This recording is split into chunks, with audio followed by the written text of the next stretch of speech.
Secara naluri kita mestinya mencintai Allah. Kita secara naluri tidak akan bisa mencintai atau membenci seseorang atau sesuatu benda jika kita tidak pernah mengenalinya. Kita tidak pernah melihatnya dan tidak pernah mendengar tentangnya. Jadi kalau kita tidak pernah mengenali, tidak pernah melihat, tidak pernah mendengar, ya kita netral.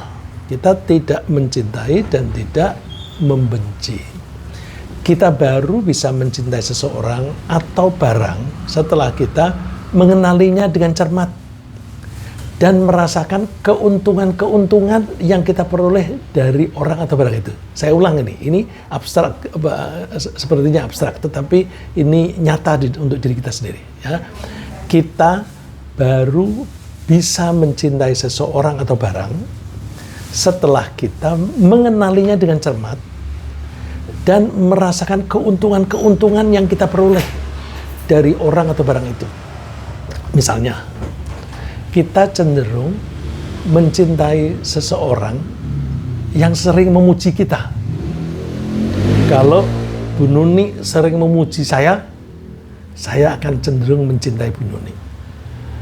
Oh, mohon maaf, Bapak, kalau suami ya, ini kan kalau kita laki-laki dan perempuan. Misalnya Pak Kukuh, saya sering memuji Pak Kukuh, nanti Pak Kukuh merasa diuntungkan oleh saya, lalu Pak Kukuh akan mencintai saya. Ya. Sebaliknya, kita cenderung membenci orang yang sering mengolok-olok kita. Kita cenderung mencintai baju misalnya, yang menyebab kita memperoleh pujian dari teman-teman kita. Bajumu bagus, kamu tambah cantik deh pakai baju itu. Maka kita akan senang dengan baju itu. Sebaliknya, kita cenderung membenci baju yang menyebabkan teman-teman kita mengolok-olok kita. Baju motifnya kayak orang desa misalnya, orang kota kan sok nyalain orang desa gitu. Kelirnya, warnanya, motifnya kayak orang Afrika gitu misalnya. Nah itu nanti nggak mau pakai lagi. Demikian juga kita cenderung mencintai orang yang selalu memberi perhatian pada kita, sering memberi hadiah kepada kita, dan selalu melindungi kita dari hal-hal yang buruk. Mengapa kita cenderung mencintai orang atau barang yang menguntungkan kita dan cenderung membenci orang atau barang yang merugikan kita? Berangkatnya begini. Berangkatnya dari rasa cinta kita pada diri kita sendiri.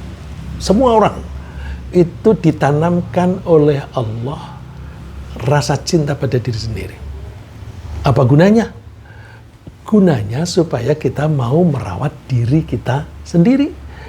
Kalau kita tidak mencintai diri kita nggak mau merawat diri kita sendiri. Ya ibaratnya yang lain misalnya, kita bisanya hidup kalau kita makan. Allah menyediakan makanan yang bermacam-macam rasanya. Ada yang asam, ada manis, ada pahit, dan sebagainya. Kalau itu kita pintar meramu, kita masak, maka masakan itu menjadi enak, lezat sekali. Tapi makanan yang lezat itu kita tidak akan tertarik kalau lidah kita tidak bisa merasakan enaknya itu. Misalnya ketika kita demam, kita menganggap semuanya pahit. Ini enak, ini kan kesukaanmu. Enggak, aku nggak pengen makan gitu.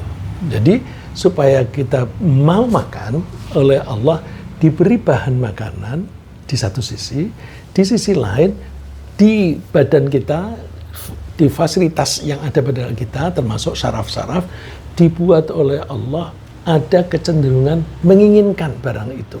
Nah, pertemuan antara keinginan dan yang diinginkan ini menimbulkan kenikmatan, kesenangan tersendiri. Nah, berangkat dari rasa cinta kepada diri sendiri ini, Allah menanamkan di hati kita rasa cinta kepada orang lain yang menguntungkan kita. Ya, saya ulang, Allah menanamkan pada diri kita rasa cinta pada diri sendiri. dengan maksud supaya kita mau merawat diri kita sendiri, mau mempercantik diri kita sendiri, mau memperkuat diri kita sendiri dan sebagainya. Karena kita cinta pada diri kita sendiri, maka kita hanya bisa mencintai orang lain yang menguntungkan diri kita. Ini kan kayak egois, tapi memang itu dibuat oleh Allah, tapi kita harus bisa mengendalikan. Ya, harus bisa mengendalikan supaya ini tidak membuat kita menjadi egois, tidak membuat kita menjadi sombong. Nah, caranya Allah memberikan kita bimbingan-bimbingan, tapi dasarnya seperti itu. Ya, jadi berangkatnya dari rasa cinta kepada diri kita sendiri, kemudian kita cenderung mencintai orang atau barang yang menguntungkan kita sendiri. Menguntungkan itu apa artinya? Ya, menjaga keselamatan kita. Misalnya memberi makan kepada kita, memberi hadiah kepada kita, memberi perhatian kepada kita dan sebagainya. Ya, dan begitu maka itu secara naluri memang ditanamkan kepada kita. Kalau begitu, bagaimana hubungannya dengan Allah? Ya, berdasarkan rasa cinta pada diri sendiri itu, kita juga akan mencintai apapun yang menguntungkan diri kita, baik dari segi keamanan, kenyamanan maupun keindahan. Nah, sedangkan Allah itu menguntungkan kita atau merugikan kita. Itu yang kurang kita sadari. Itu yang kita kurang sadari. Karena kita tidak menyadari, maka kita tidak bisa mencintai Allah. Sebelum ke sana, kita bahas sebaliknya. Kita cenderung membenci orang yang kita anggap merugikan kita, seperti orang yang tidak mempedulikan kita. Misalnya ada suami, kita punya suami tapi nggak peduli sama kita. Punya ibu tidak peduli sama kita. Nah, itu kita cenderung menjadi tidak suka. Ya. Tidak suka. Tapi kalau merugikan, benci. Nah, misalnya lagi, orang yang merugikan kita gimana? Dikit-dikit minta, dikit-dikit minta. Dia nggak pernah memberi, tapi minta melulu. Nah, itu kalau kita tidak punya rasa atau kita tidak ada keinginan bersedekah, ada orang yang minta melulu, minta melulu, nah, itu kita cenderung tidak suka. Nah, tentu beda dengan orang yang memang suka sedekah. Aku mau bersedekah tapi aku nggak tahu ini aku kasih siapa. Nah, ini mumpung ada teman yang minta, aku kasih, misalnya begitu ya. Berdasarkan uraian dan contoh tersebut, kita bisa memahami jika ada orang yang tidak mencintai Allah. Karena apa? Karena dia tidak pernah mengenali Allah dan tidak pernah menyadari kebaikan-kebaikan yang diberikan oleh Allah kepadanya. Bahkan orang itu bisa membenci Allah jika dia sering salah paham tentang Allah. Jadi tidak menyadari kebaikan Allah itu menyebabkan tidak cinta. Tapi kalau orang itu salah paham kepada Allah, bisa menjadi benci. Misalnya gimana? Ada orang sakit flu. Terus dia dengar dari orang-orang flu itu ujian dari Allah. Terus dia dikit-dikit flu. Dia menganggap bahwa flu ini gara-gara Allah ini. Jadi Allah ini menguji aku, kenapa sih terus-terusan aku lagi-lagi flu. Jadi dia salah paham, dia menganggap bahwa flu itu mengganggu dia, merugikan dia. Kenapa merugikan? Untuk orang yang mendapatnya penghasilan, kalau dia bekerja hari itu, dia akan mendapatkan penghasilan hari itu. Tentu beda dengan orang yang gajian bulanan ya. Gajian bulanan itu libur 1-2 hari karena sakit, gajinya masih utuh. Ya. Tapi ada orang-orang yang kalau hari ini nggak kerja, ya hari ini nggak makan. Nah, kalau dia kena flu, dia tidak bisa kerja. Kalau dia nggak bisa kerja, dia nggak bisa makan. Lalu dia menganggap flu itu yang mengganggu. Kenapa flu? Karena ini ujian dari Allah. Loh, dia salah paham. Padahal Allah menciptakan flu baginya itu sebagai peringatan. Peringatan agar dia tidak cepat mati. Kenapa? Dia kerja terlalu keras, dia overwork, dia kurang tidur, tidak pernah istirahat. Malam-malam kongkoh-kongkoh. gimana nggak sakit? Nah, kalau dia itu hidupnya seperti itu terus, dia gampang sakit dan gampang mati. Allah tidak ingin kita cepat mati. Maka caranya Allah memberi peringatan. Peringatannya bertahap. Dibikin capek dulu. Capek kamu, istirahat mau nggak? Capek dia nggak mau istirahat. Kerja terus. Lalu terus dibikin ngantuk. Ngantuk, dia bilangnya sialan. Salah paham dia. Padahal Allah membuat ngantuk itu supaya dia istirahat. Tapi dia salah paham. Dia malah mengatakan sialan. Terus dia minum kopi yang kental. Wah, kok kurang mantap ini. Saya pernah diajari oleh sopir truk. Ya. Waktu itu saya tengah malam masih di perjalanan antara Bandung Surakarta. Terus minum kopi, sopir truk bilang kalau kepengen efektif tidak ngantuk, tambahi Sprite. Jadi kopi tambah Sprite itu nanti hilang ngantuknya.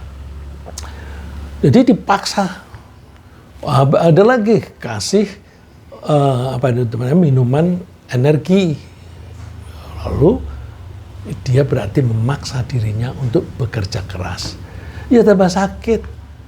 Terus dia menganggap bahwa sakit itu datangnya dari Tuhan. Lalu dia menjadi membenci Tuhan. Nah, itu karena salah paham. Nah, oleh karena itu, kalau kita itu berpikir secara naluriah, secara bawaan yang ditanamkan oleh kita, pasti kita cenderung mencintai Allah jika kita bisa mengenali kebaikan-kebaikan Allah pada kita. Jika kita bisa merasakan keuntungan dari pemberian Allah. Jika kita bisa menghargai perhatian Allah kepada kita. Dan kita bisa mengungkapkan rasa terima kasih atau syukur kepada Allah. Tapi sayang, banyak orang yang menganggap apa yang mereka peroleh secara gratis sejak lahir, misalnya penglihatan, pendengaran, dan kecerdasan, sejak lahir sudah ada. Itu dianggap memang seharusnya begitu. Orang Jakarta bilang memang dari sononya. Sono itu apa itu? Mana itu sono? Kan mestinya bukan dari sono, tapi memang itu pemberian dari Allah. Nah, karena dia bilang dari sono, nggak bisa dia berterima kasih kepada Allah. Karena dia tidak menganggap itu pemberian dari Allah, dia nggak bisa merasakan keuntungan itu dari Allah. Kalau dia tidak bisa merasakan keuntungan itu dari Allah, maka dia tidak bisa mencintai Allah. Padahal mereka itu melihat, ya, ada beberapa orang yang sejak lahir itu tidak diberi penglihatan. Ya, memang ada orang yang kemudian tidak bisa melihat. Bagi orang itu kita kasihan. Tetapi itu juga pelajaran bagi kita yang tidak buta. Alhamdulillah, Allah memberi aku penglihatan dengan normal. Nah, bukannya lalu bersyukur, tetapi malah kadang-kadang mengolok-olok orang yang buta. Tuh, si buta itu, jangan diolok-olok. Dia itu sudah menderita seperti itu, dipakai pelajaran bagi kita. Tapi tentu orang yang tidak bisa mendengar atau melihat itu oleh Allah diberi kelebihan-kelebihan yang lain gitu. Nah, karena itu kita mesti terpanggil. Kita mesti itu merasa terpanggil untuk memberitahukan pada diri kita sendiri. Memberitahukan pada diri sendiri itu maksudnya itu supaya kita ngeh. Ya. Memberitahukan kepada diri kita sendiri dan memberitahukan kepada anak-anak kita. Bahwa semua kelengkapan dalam hidup kita itu datangnya dari Allah. Agar nanti secara bertahap, kita dan anak-anak kita itu makin hari, makin mengenali kebaikan Allah kepada kita, yang ujung-ujungnya kita makin mencintai Allah. Allah memberikan gambaran pada kita, atau menerangkan pada kita, ثُمَّ سَوَّاهُ وَنَفَخَ فِيهِ مِنْ رُوحِهِ وَجَعَلَ لَكُمُ السَّمْعَ وَالْأَبْصَارَ وَالْأَفْئِدَةَ. Dalam proses kejadian manusia di dalam kandungan ibunya, Allah membuat bentuknya itu makin sempurna. Setelah sempurna, kira-kira 4 bulan begitu, ditiupkan roh padanya. Lalu bayi yang ada di dalam kandungan itu mulai ada detak jantungnya, ada tanda-tanda kehidupan. Terus wa ja'ala lakumus sam'a wal absara wal afidah. Allah membuat untuk kamu pendengaran, penglihatan, dan hati nurani. Al-afidah itu juga diartikan hati nurani, tapi saya cenderung mengartikannya sistem berpikir.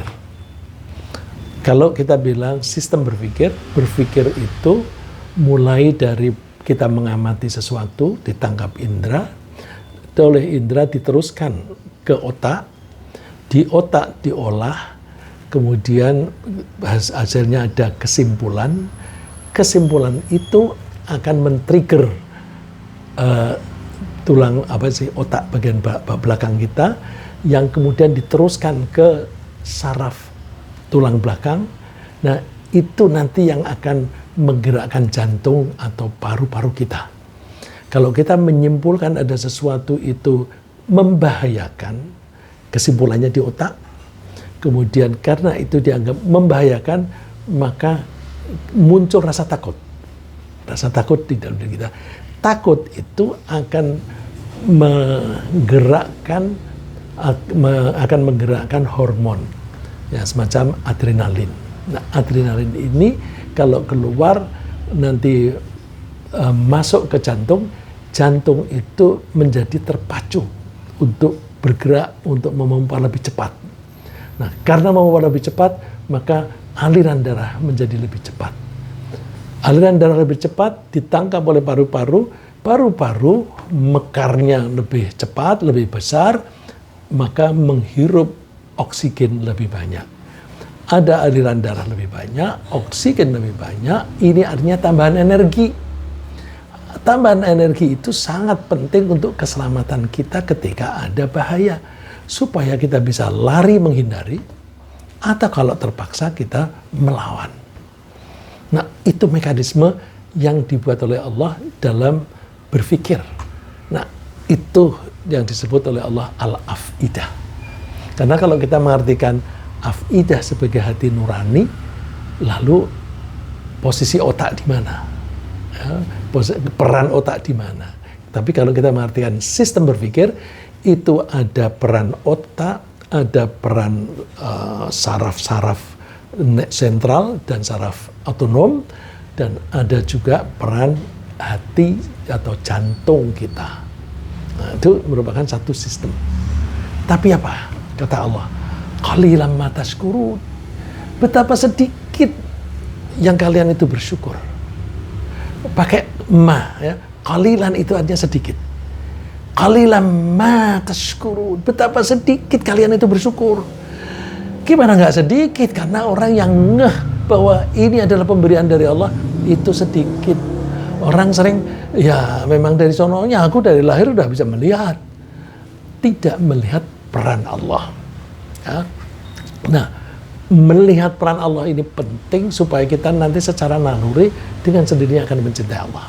Nah, kemudian, di samping memberi kita kelengkapan indera dan kecerdasan, Allah juga membuat tubuh kita ini kokoh, lentur, dan indah. Kan luar biasa ini. Kokoh tapi lentur. Lentur tapi kokoh. Dan indah. Allah juga memfasilitasi kita di luar diri kita. Difasilitasi apa? Tempat kita berjalan, tempat kita tidur, yaitu bumi. Bumi ini supaya bisa stabil, maka dibuat oleh Allah berputar dengan kecepatan yang sedang secara konstan. Nah, kemudian ada gunung-gunung yang menghalangi terlalu derasnya angin dan sebagainya. Nah, itu membuat bumi itu terasa stabil bagi kita untuk tempat tinggal. Ditambah lagi langit. Langit itu ruang. Ruang yang luas sebagai tempat kita beraktivitas. Kita nggak mungkin bisa aktivitas kalau tidak ada ruang. Kalau kita main sepak bola di dalam rumah, nggak ada ruang. Mesti cari ruang yang luas. Jadi kita hanya bisa melakukan aktivitas kalau ada ruang. Oleh Allah diberi ruang yang seluas-luasnya, langit. Ya. Dan Allah menumbuhkan berbagai macam makanan.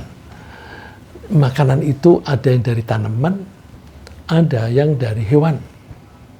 Yang semuanya itu sangat penting bagi kita untuk menjaga kesehatan dan untuk memproduksi tenaga.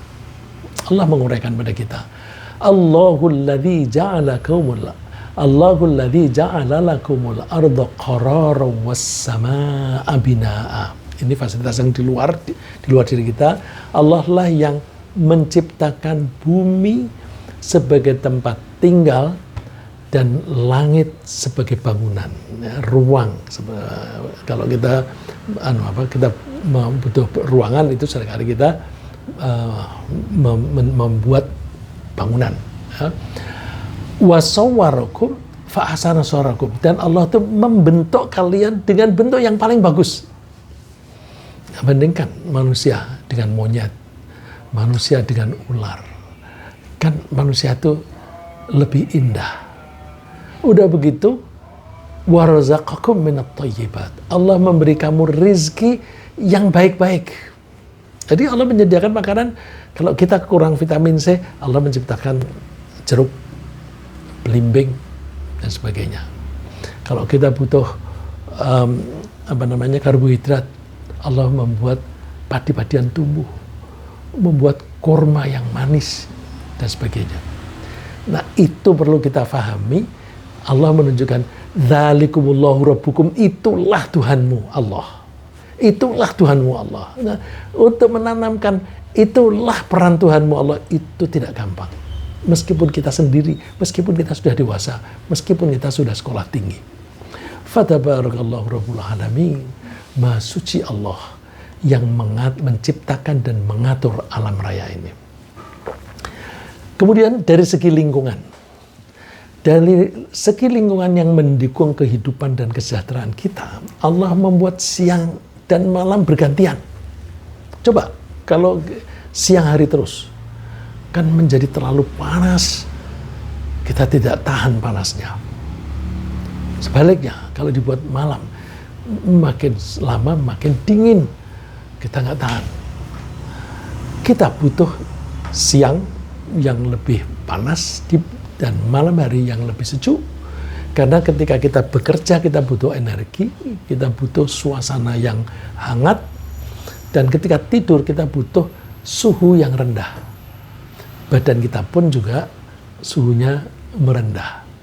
Nah, itu Allah membuat siang dan malam dengan cara memutar bumi kita. Itu semuanya karena kasih sayang Allah kepada kita untuk kesejahteraan kita. Sehingga kita bisa mengatur kapan kita harus bekerja dan kapan kita harus beristirahat. Tapi sayang banyak orang yang tidak memahami kebaikan Allah ini. Sehingga mereka tidak pernah berterima kasih kepada Allah. Bagaimana mau terima kasih? Dia tidak menyadari pemberian Allah. Allah menyadarkan kita. Allahul ladzi ja'ala lakumul laila litaskunu fihi wan nahara mubsira. Allah lah yang membuat malam hari untuk kamu agar kamu bisa tenang di situ. Artinya kamu bisa beristirahat di saat itu. Dan siang hari yang terang benderang sehingga kamu bekerja itu nyaman, bisa melihat apa yang kamu kerjakan dan sebagainya. Itu semuanya adalah karunia Allah. Innallaha ladzi fadlin 'alan nas. Sungguh Allah itu memiliki karunia yang besar untuk manusia. Sayang apa? Walakinna aktsaran nasi la yashkurun. Tapi kebanyakan manusia tidak bersyukur. Coba Allah mengatakannya aktsar. Kebanyakan, lebih banyak yang tidak bersyukur. Kalau tadi kebalikannya, qalilan ma tashkurun. Betapa sedikit yang bersyukur. Nah, betapa sedikit itu yang bersyukur, sedangkan yang tidak bersyukur itu sebagian besar. Nah, lalu untuk mempertahankan hidup. Untuk mempertahankan hidup itu kita butuh air tawar untuk minum. Padahal air yang melimpah itu di laut asin.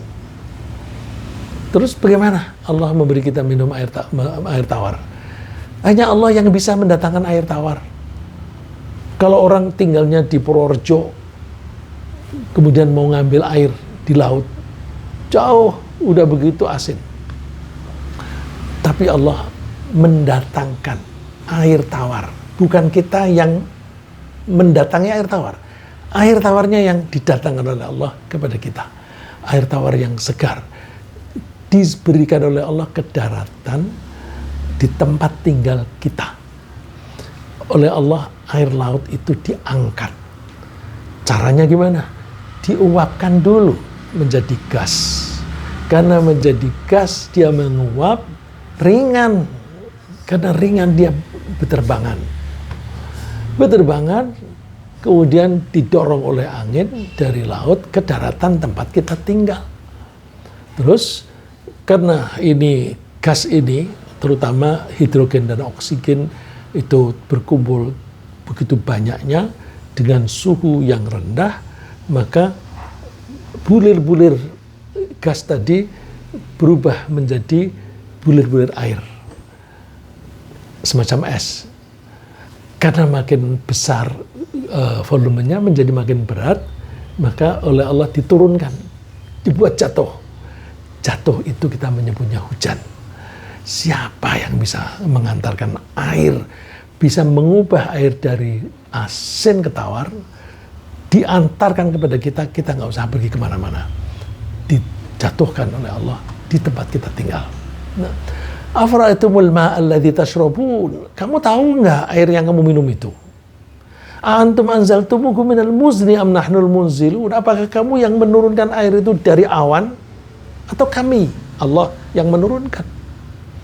Lau nasya'u ja'alnahu ujajan falaula tashkurun. Kalau kami menghendaki air hujan kami bikin asin. Kenapa kalian tidak bersyukur? Kenapa kalian tidak bersyukur? Ini karena kurang ngeh, ya, kurang menyadari kebaikan Allah. Maka perlu kita menyadari kebaikan Allah pada kita. Lagi, juga untuk mendukung kehidupan kita, Allah itu menyediakan bumi dengan macam-macam sumber daya alam dan infrastruktur, termasuk lahan-lahan pertanian. Ada lahan yang cocok untuk pertanian, ada yang cocok untuk perkebunan, ada yang cocok untuk pertambangan, dan jalan-jalan di mana-mana itu bisa dipakai untuk infrastruktur transportasi. Semuanya itu bisa menjadi sumber penghasilan kita. Jadi kita mau tinggal di mana, kita tinggal pilih. Mau bertani, ada sumber penghasilan. Mau menambang, ada sumber penghasilan.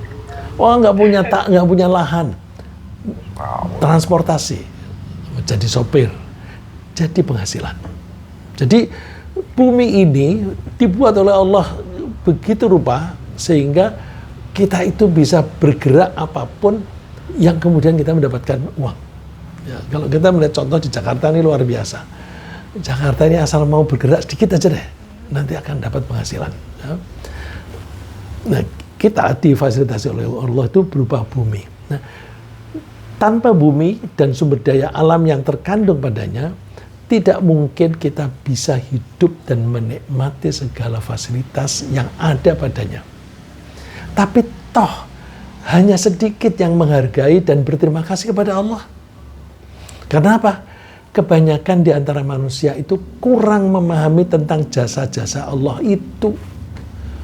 Mereka menganggap bahwa bumi memang begitu adanya, dari sononya memang begitu, dan ada dengan sendirinya. Mereka tidak memahami bahwa Allah yang Maha Penyayanglah yang menciptakan bumi dan berbagai fasilitas padanya untuk kehidupan dan kenikmatan hidup.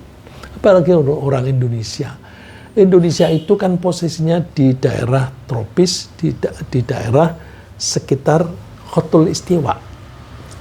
Bumi itu berputar. Perputaran yang paling besar adalah di Khatul Istiwa. Nah, karena bumi berputar dan kita berada di Khatul Istiwa, maka mineral-mineral yang ada di dalam tanah, di bawah kita ini itu kecenderungannya berkumpul di daerah tengah, di Khatulistiwa. Sehingga di Indonesia itu mau cari mineral apa saja ada di situ. Mau cari besi, mau cari emas, mau cari nikel, ada di situ. Wah, kenapa orang Indonesia itu kok tidak pandai bersyukur kepada Allah? Nah, Allah mengingatkan kita, walaqad makkannakum fil ardi wa ja'alna lakum fiha ma'ayish. Kami sudah menempatkan kamu di bumi dan kami menjadikan tempat-tempat penghasilan. Ma'ayish itu jamak dari ma'isyah. Ma'isyah itu sumber penghasilan untuk kehidupan. Kamu bisa kerja apa saja di situ. Tapi sayang apa? Qalilan ma tashkurun. Betapa sedikit kalian itu berterima kasih kepada Allah. Ya, lagi ini kurang. Itu berarti apa? Untuk kita mencintai Allah, kita mesti melatih pola pikir kita. Kita mesti belajar. Dan belajarnya itu mesti terarah dengan baik, supaya kita bisa memahami kekuasaan Allah dan kasih sayang Allah. Kita selama ini belajar itu konsentrasinya tidak pada memahami kasih sayang Allah, tapi konsentrasinya bagaimana kita bisa dapat duit. Coba deh, jurusan apa saja di universitas, nanti ujung-ujungnya kan duit. Dan jurusan yang sulit, yang lulusannya itu sulit mendapatkan pekerjaan, itu biasanya sepi. Sampai ditawarkan beasiswa banyak-banyak untuk jurusan itu. Nah, karena apa? Orang itu cenderung yang dipelajari itu yang ada duitnya, yang ujung-ujungnya duit. Karena mikirnya mulai dari sekolah itu ujung-ujungnya duit. Nanti ketika menjadi pejabat, ya cari jabatan yang ujung-ujungnya duitnya banyak. Nah, karena itu kalau kita sekarang ini merasakan, kok duit itu berkumpul di para pejabat dan pengusaha sih, rakyat ini kok makin hari makin berkurang duitnya, makin sulit belanja. Ya salah kita semua. Kenapa? Pelajaran kita di sekolahan itu hanya berorientasi pada duit, tapi tidak ditekankan pada pemahaman tentang kasih sayang Allah. Alhasil, Allah menciptakan alam raya dan seisinya itu semuanya hanya untuk kehidupan dan kesejahteraan manusia. Namun untuk memahami itu kita harus mengembangkan kemampuan kita berpikir untuk membangun keimanan kita kepada Allah. Allah menyadarkan kita, wasakhkhar lakum ma fis samawati wa ma fil ardi jami'an minhu. Allah itu mengendalikan. Kalau di sini terjemahannya menundukkan. Menundukkan itu kalau bahasa Inggris kan control. Control itu sama dengan manage. Jadi kalau kita artikan wasakhkhar lakum ma fis samawati wa ma fil ardi jami'an minhu, Allah lah yang memanage, yang mengelola semua yang ada di langit dan di bumi, semuanya hanya untuk kamu. Lakum, untuk kamu manusia. Cari deh, ambil benda apapun, nanti kan ujung-ujungnya manfaat untuk kita manusia. Ujung-ujungnya begitu. Meskipun secara langsung kita pelajari, nggak ada hubungannya dengan kita. Nanti kalau kita runut, wah itu manfaatnya untuk kita. Nah, itu hanya bisa difahami untuk atau oleh orang-orang yang mau berpikir. Inna fi dzalika laayatil liqaumin yatafakkarun. Dalam hal-hal semacam itu ada tanda-tanda kebesaran Allah bagi orang-orang yang mau berpikir. Yatafakkarun. Fakkaro. Kita mengartikannya pikir. Yang mau berpikir, yang mau belajar. Bila kita mau merenung lebih jauh lagi, kita bisa memahami bahwa ketika Allah menciptakan kita, ketika Allah juga memfasilitasi kita, dan juga membimbing kita, Allah sama sekali tidak mengharapkan imbalan apapun dari Allah. Imbalan apapun dari kita. Saya ulang. Allah menciptakan kita, memfasilitasi kita, membimbing kita, itu tanpa mengharapkan imbalan dari kita. Itu artinya apa? Kasih sayang. Kalau kita seringkali memberi orang atau menolong orang kan ada pamrihnya. Aku menolong asal kamu bayar dan sebagainya. Buktinya apa? Bahwa Allah itu tidak pamrih. Bahwa Allah memberi rizki itu tidak hanya kepada orang-orang yang taat dan berterima kasih kepada Allah saja. Tapi Allah juga memberi rizki kepada orang-orang yang tidak beriman dan juga kepada orang yang memusuhi Allah. Yang memusuhi agamanya Allah. Coba orang yang maki-maki Islam, yang memusuhi orang-orang Islam, kan tetap juga dikasih rizki oleh Allah. Itu artinya Allah tanpa pamrih ketika memberi rizki. Nah, dan Allah memberi semuanya itu karena apa? Karena memang Allah itu sudah mewajibkan dirinya sendiri untuk menyayangi.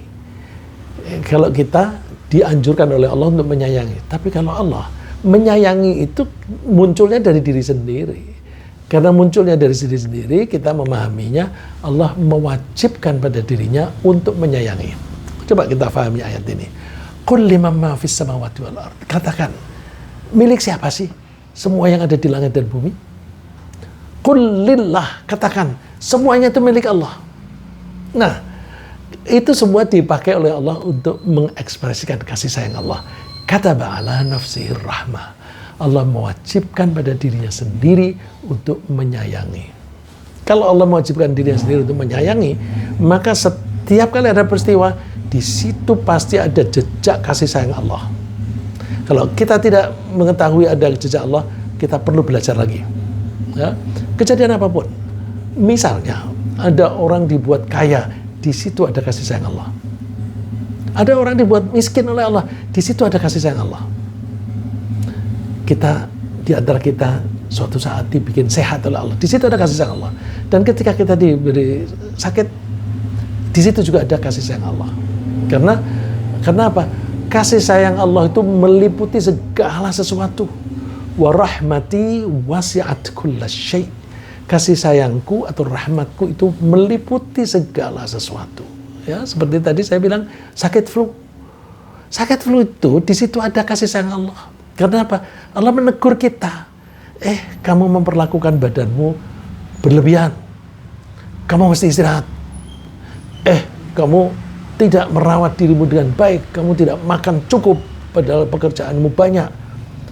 Kalau dikasih sakit, itu teguran supaya kita mau merawat diri kita dengan baik. Jadi di dalam flu itu memang ada sakit, tetapi di situ ada kasih sayang Allah. Kenapa dibikin sakit? Karena orang itu bandel. Karena orang bandel itu dinasihati lesan nggak bisa. Karena dinasihati setan nggak bisa. Kalau binatang itu digebuk atau dipecut. Dipecut baru dia jalan. Manusia yang tidak mau menggunakan akalnya dengan baik hanya mau bergerak kalau digebuk. Gebuknya itu antara lain sakit. Sakit flu, sakit demam dan sebagainya. Itu gebukan. Nah, kalau kita itu mau memperhatikan dengan baik, ada gejala-gejala sedikit, oh ini Allah memberi peringatan pada saya. Oh Allah memberi peringatan kepada saya dan sebagainya. Kalau ada orang ngeritik kita, oh aku kurang bisa mengatur kata-kata saya. Sehingga kata-kata saya itu bisa menyakiti hati orang lain. Atau aku mengeluarkan kebijakan yang merugikan orang lain. Sehingga ada orang yang mengeritik saya. Jadi kritikan orang itu adalah wujud kasih sayang kepada Allah supaya kita tidak kebablasan. Gitu. Ya. Dengan demikian, tidak ada alasan bagi kita untuk tidak mencintai Allah. Hanya orang yang tidak tahu diri dan tidak memahami jasa Allah saja yang tidak bisa mencintai Allah. Orang-orang yang memahami jasa dan kebaikan Allah pasti cenderung mencintai Allah dengan cinta yang sangat mendalam. Sedangkan orang yang tidak memahami jasa dan kebaikan Allah hanya bisa memahami kebaikan manusia yang kasat mata atau kebaikan benda yang mereka anggap keramat. Itulah sebabnya mereka lebih mencintai uang, karena uang itu kelihatan kasat mata. Lebih mencintai jabatan, lebih mencintai pekerjaan, lebih mencintai uang sogokan daripada kepada Allah. Kepada Allah mereka tidak mencintai sama sekali. Nah, padahal cinta seseorang kepada siapapun itu akan mendorongnya untuk taat dan berbakti. Kalau orang itu mencintai duit, dia akan taat dan berbakti kepada duit. mau nggak kamu aku jadikan menteri misalnya, tapi kamu harus setor sekian triliun dalam sekian tahun. Dari mana? Ini ada proyek ini. Kamu harus bisa menyisihkan sekian persen untuk kepentingan kita. Kita itu orang yang menunjuk tadi. Terus kalau dia itu memang cinta pada duit, ya aku setor, tapi aku sendiri kan dapat. Kalau aku dapat 10, yang aku setorkan 5, aku kan dapat 5. Jadi orang-orang korupsi itu mereka mau setorannya banyak, tapi sebagian untuk diri sendiri. Ya, itu sudah lazim itu ya. Kalau kita manusia cinta kepada suatu apapun, maka kita cenderung untuk taat dan berbakti. Kalau orang cinta kepada harta, maka dia akan tunduk kepada harta. Kalau harta itu datangnya pada jabatan, maka orang itu juga akan mencintai jabatan. Meskipun dia itu melakukan pelanggaran-pelanggaran, dia nggak peduli. Karena yang ditaati adalah uang. Nah, jadi jika mereka itu lebih taat dan berbakti kepada makhluk-makhluk tersebut, ya makhluk-makhluk itu bisa uang, bisa jabatan dan sebagainya, mereka berarti sudah mempertuhankan selain Allah. Kalau mempertahankan selain Allah, berarti mereka menyekutukan. Coba kalimat Allah ini. Wa minan nasi may yattakhidhu min dunillahi andada. Di antara manusia itu ada yang menjadikan sekutu selain Allah. Jadi yang ditaati itu tidak hanya Allah, tapi juga yang lain. Nah, contoh yang tadi, taat kepada duit, taat kepada harta.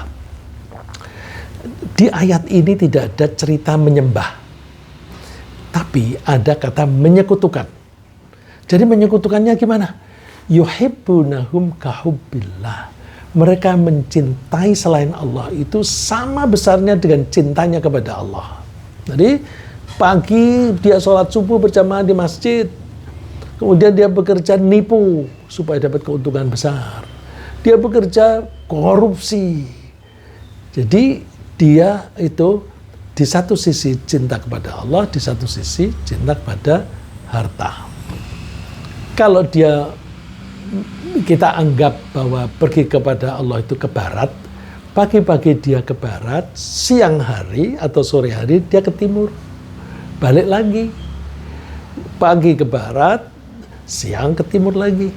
Kalau itu kita umpamakan orang membangun, pagi-pagi dia menata bata di semen dengan baik, sore dirobohkan.